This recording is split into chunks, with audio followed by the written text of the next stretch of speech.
Fala aí, rapaziada, trazendo mais um vídeo aqui no nosso canal Futebol Total Oficial e trazendo o pós-jogo aí da partida entre Palmeiras e Flamengo, 1-0 Palmeiras, e eu deixo pra vocês comentarem, pessoal, comenta aí, porque se eu for falar aqui eu vou acabar falando besteira, daqui a pouco eu vou levar processo aí, então só pra não ficar, eu tenho que tomar cuidado, pessoal, aqui YouTube é complicado, tem que tomar cuidado, mas só essa linha do VAR aí, que é puxado um pouquinho pra frente, um pouquinho pra trás, um pouquinho pro lado, pro outro, é complicado, aí no final de tudo, impedimento. É complicado. A gente fica, sabe, atrás do futebol brasileiro aí, cada dia que passa vergonhoso. Vamos aí pro pós-jogo. O Flamengo foi amassado, pessoal, foi amassado. Palmeiras amassou o Flamengo em 90 minutos. Caio, que fez o seu melhor jogo pelo Palmeiras, Caio Paulista, ganhando muitos duelos contra o Varela de um lado, o Ayrton Lucas do outro. Então o Palmeiras estava ganhando os duelos por dentro e por fora.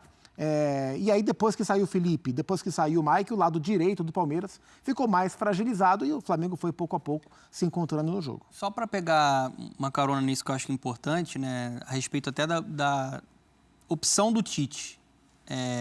O Alan, ele caiu bastante de produção. Assim, é um jogador que não está conseguindo ser aquele volante dominante na marcação para dar um pouquinho mais de proteção. Hoje ele não conseguia achar, né, essa movimentação intensa ali dos meias do Palmeiras.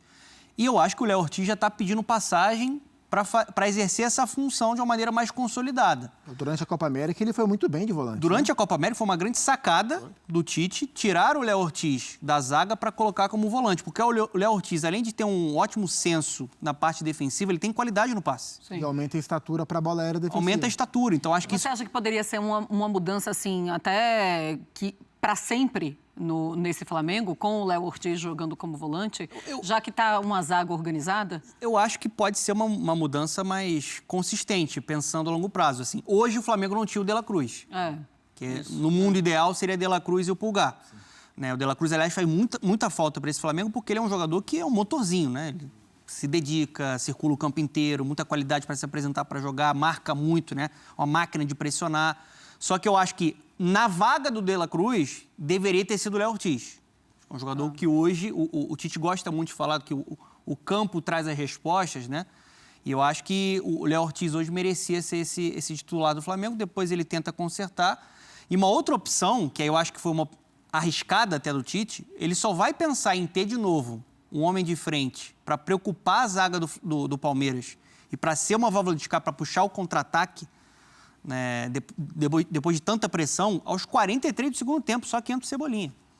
Mas aí não muda muito. Não muda o muito. jogo, porque aí é pressão até o fim do Palmeiras. É escanteio atrás de escanteio. Mas a primeira bola que o Cebolinha pega, ele consegue segurar a bola, dribla um, dribla dois, sofre a falta. O Flamengo segura a bola no campo de ataque. Um desafogo, né? Na primeira bola. Precisava desse desafogo, porque assim, o Palmeiras, a partir do momento que ele perdeu o Veiga, ele perdeu um cara criativo, poderia ser um cara importante em chute de média e longa distância, e um cara que tem uma capacidade maior de passe, né, de pensar um pouco mais o jogo. Já não tinha o Felipe Anderson e não tinha o Mike. O lado direito, que a gente estava falando aqui, você tem o Marcos Rocha, que é um cara mais defensivo. A saída do Veiga, você acha que foi fisicamente? Então, ele estava muito cansado, porque eu só consigo pensar nisso. Eu só consigo pensar nisso também, mas assim, só se foi a parte física. O Abel já falou muito sobre essa questão física, né, envolvendo o Veiga nessa temporada. Porque, assim, se fosse pensar no que o Palmeiras precisava, né, no cenário do jogo, na qualidade que o Veiga tem, e um cara que cresce em jogos grandes, eu não vejo sentido na série dele por opção tática e técnica. Eu acho que foi uma questão física, talvez um desgaste muito grande. Quero até escutar o Abel a respeito disso, né? Também queria ver. Você consegue imaginar algo diferente do que o Abel estava pensando? Cansaço ou algum incômodo. E para o azar do Palmeiras, o Abel tem 2 jogadores no elenco hoje, 3, que podem fazer algo próximo do que o Veiga faz. Um é o Felipe Anderson, que estava jogando e saiu. O outro é o Maurício, que não pode jogar a Copa do Brasil porque já atuou pelo Inter. E o outro é o Rômulo, que é o menino que veio de Novo Horizontino, que tem menos experiência do que todos os outros. E aí ele colocou o Lázaro, que é um jogador de outro perfil, e o Palmeiras perdeu o pouco de articulação que tinha, né? E não tinha o Estevão também, que é um cara que é o melhor do time. Claro, é ativo demais sim. ali. Pois é. E tá sofrido pro Palmeiras não ter o Estevão, né? Olha, a gente tem aí as estatísticas da partida, Palmeiras e Flamengo. Posse de bola 59 pro Palmeiras. Era um Palmeiras que precisava de mais um gol. A 41, finalizações 20-5, finalizações certas 6-2, grandes chances 5-1, ações na área rival 41-15, desarmes 16-8. Tá aí o Flamengo classificado, porque 1-0 para o Palmeiras, que não foi suficiente. Só pra gente ter uma ideia, dessas 20 finalizações do Palmeiras, 13 foram no primeiro tempo. Sim. Apenas, entre aspas, né? Apenas 7 no segundo tempo. E das 13 que o Palmeiras fez no primeiro tempo, 9 foram até os 27 minutos. Né? Naquele período mais quente do Palmeiras no jogo, foram 9, quase metade de tudo que o Palmeiras finalizou no jogo foram nos primeiros 27 minutos de partida. Tem um ponto que a gente olha para essa partida, olha para o time do Palmeiras e fala, olha, é um Palmeiras que tem soluções que o Abel não encontrava há 5 jogos. Era um Palmeiras que o torcedor olhava e se preocupava. Ou seja, vendo o jogo de hoje, mesmo com a eliminação, o torcedor pode ficar um pouco aliviado pensando, não, temos saídas. Quando a gente olha para esse Flamengo classificado, é totalmente diferente. A gente não pode tirar nenhuma conclusão do jogo de hoje, porque já era um jogo que já vinha de 2-0, já estava mais com a classificação ali mais encaminhada. Então, não dá para a gente se preocupar com esse Flamengo por conta do jogo de hoje? Não acho que tenha muito motivo para preocupação pensando no longo prazo. É claro que existem algumas questões pontuais, como, por exemplo, a questão do Alan no meio-campo. Então, quando você não tem o Eric Pulgar para primeiro volante, ou quando você não tem o De La Cruz para segundo volante e a sua intenção é ter um meio-campo um pouco mais protegido, será que o Alan ainda é a melhor escolha? Embora ele tenha sido contratado para tal, né, veio de grandes campanhas no Atlético Mineiro, mas por lesão, né, ele teve lesão no começo, e por parte técnica hoje, infelizmente, a gente ainda não viu no Flamengo o Alan do Atlético Mineiro, não foi visto. Então, assim, o que o jogo de hoje deixa de recado que, de fato, o Tite pode levar daqui para frente, que a hora que ele precisar de um volante um pouco mais de pegada, talvez não, esse cara hoje é o Léo Ortiz, né? Hoje esse cara é o Léo Ortiz. E fica aquela grande disputa, por exemplo, da lateral direita do Flamengo, porque nem o Varela, nem o Wesley se afirmam. Sim. Então, geralmente, o que está fora é o que passa a melhor impressão. Hoje o Varela teve alguns momentos no primeiro tempo de bola com destaque, outros momentos defensivamente com bastante sofrimento. Na reta final, depois o Wesley acabou entrando no segundo tempo. Acho que o Flamengo ele vem no momento da temporada que é um momento bom. O Flamengo ele vem bem no Campeonato Brasileiro, perdeu do São Paulo, mas ele vem como um todo brigando pelo título. O Flamengo, no jogo que mais se esperava dele na Copa do Brasil, ele entupiu o Palmeiras no Maracanã. Sim. E por isso ele está classificado às quartas de final. E também por isso ele chega muito forte para os confrontos das próximas semanas contra o Bolívar pela Libertadores. Então, assim, não é um Flamengo que o tempo inteiro rende o seu máximo? Não, não é. Mas ainda assim é um Flamengo muito forte e acho que o fato de ter sido inferior no jogo de hoje, como foi, o Palmeiras foi melhor do que o Flamengo, não liga alerta daqui para frente. Acho que é um jogo com condições muito especiais e onde o Flamengo teve muitos problemas no começo, mas depois se encontrou para neutralizar aquilo que o Palmeiras podia oferecer de perigo. Pois é, eu concordo, Dona. Não acho que é para ligar sinal de alerta, nem coisa nenhuma, é hora de se comemorar. E eu acho que até partidas como a de hoje, com toda a dificuldade que teve no primeiro tempo, ela ensina para o restante da temporada também. Eu acho que é até positivo no final das contas. Fortalece muito. Você passou, né? Você conseguiu desclassificar um adversário dentro do Allianz, né? Depois de uma vantagem construída no Maracanã e mentalmente isso dá muita confiança, né, pro time. Assim, você superando a adversidade também, porque assim, o primeiro tempo do Flamengo foi muito ruim e tem muito do mérito do que o Palmeiras fez para que o Flamengo não conseguisse se encontrar.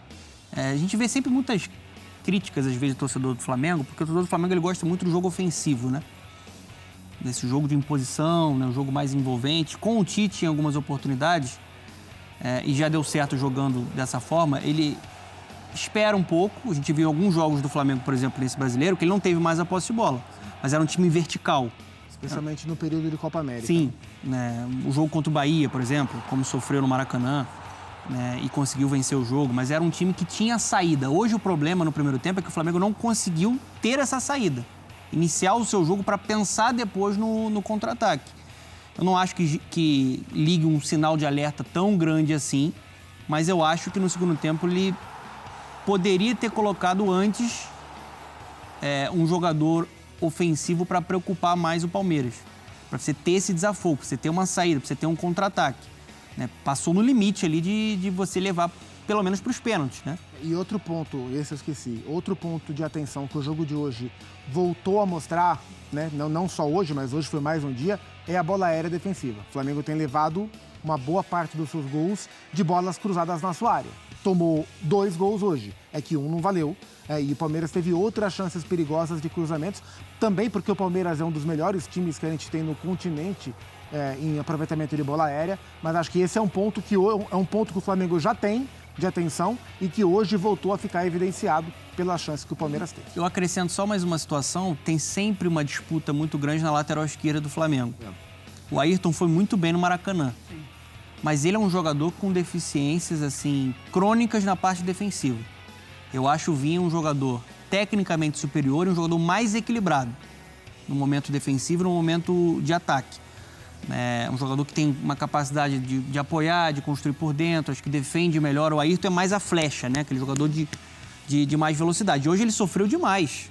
No primeiro tempo, principalmente, muita bola nas costas. Mas eu acho muito difícil tirar o Ayrton Lucas. Eu sempre, quando eu penso... É porque eu vinha, né? Sim. Mas sempre, quando eu penso na lateral esquerda do Flamengo, eu tenho muita dificuldade em ver o time sem o Ayrton Lucas, o Pac. Não sei se você... São 2 jogadores de bom nível.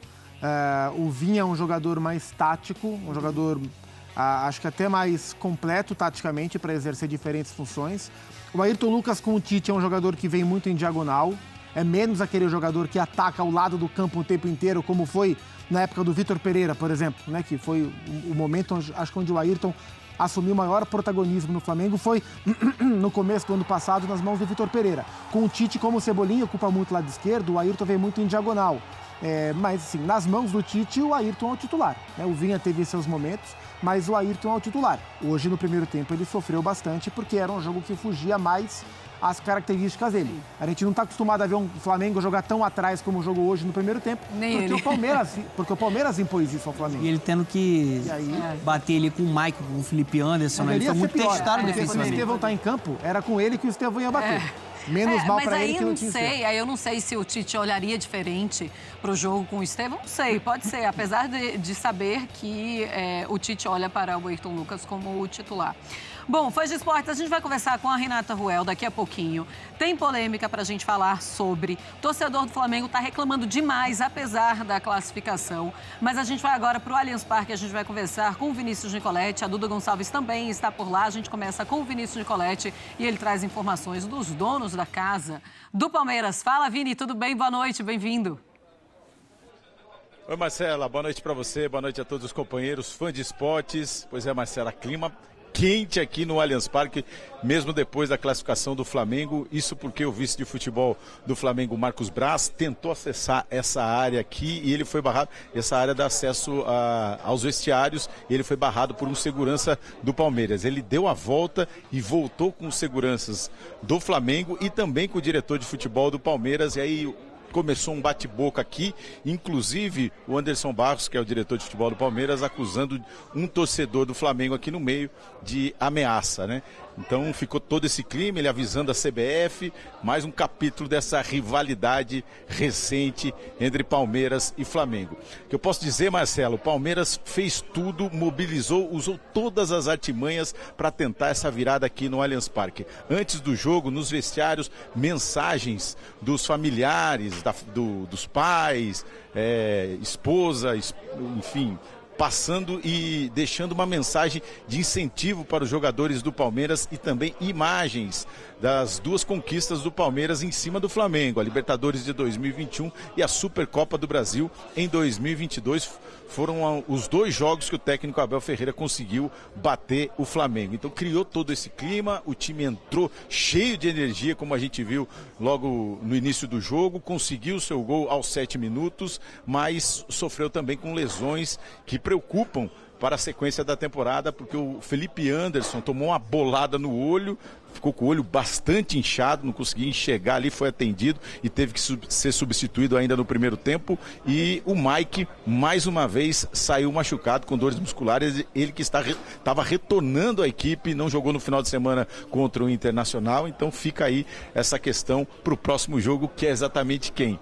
O Flamengo. A gente viu o Veiga também substituído por desgaste físico, deu tudo que podia, correu demais nessa função, nessa nova função, o Aníbal Moreno e aí 2 jogadores no meio campo um pouquinho mais avançados ali, então ele também foi substituído nessa situação, deixa aí marcas para o próximo jogo do Palmeiras contra o Flamengo lá no Maracanã pelo Campeonato Brasileiro. O técnico Abel Ferreira, vocês viram aí, foi expulso por gesto obsceno depois da consulta do VAR, saiu bastante irritado aqui mais uma vez, e daqui a pouquinho ele vem na entrevista coletiva e também o técnico Tite. Não teremos a passagem dos jogadores do Flamengo por aqui, mas a gente vai tentar ouvir também os jogadores do Palmeiras falando dessa vitória. É bom lembrar, o Palmeiras não vencia o Flamengo aqui no Allianz Parque desde 2017, então quebra essa sequência, mas não leva a classificação às quartas de final da Copa do Brasil. Clima por aqui, Marcela, pegando fogo, viu? Então aí, pessoal, foi o pós-jogo, os comentaristas debatendo aí a vitória do Palmeiras, 1-0, e agora que já tá no final, creio que ninguém vai vir até aqui, né? Então, pessoal, covardia que foi feito hoje no Allianz Parque, covardia, esse gol anulado do Palmeiras, covardia.